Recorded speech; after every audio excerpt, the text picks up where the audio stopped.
ठाण्यामध्ये माजी महापौर मीनाक्षी शिंदे यांनी शिवसैनिकांना इशारा दिलाय। ठाण्यात महापालिका निवडणुकीत पक्षाविरोधात काम करणाऱ्यांविरोधात कारवाई केली जाणार आहे। उमेदवारी न मिळाल्यानं अपक्ष फॉर्म भरत पक्षाविरोधात काम केल्याचा मीनाक्षी शिंदे यांनी आरोप केलेला आहे।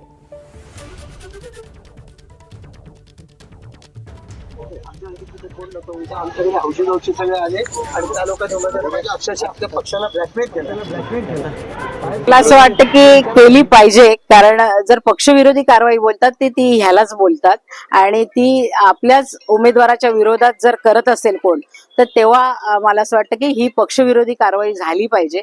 आता साहेब त्याच्यावर निर्णय घेतील, कारण आजचा आणि उद्याचा दिवस आहे। किती लोक माघार घेतात ते त्याच्यातून कळेल। एबीपी माझा, उघडा डोळे बघा नीट।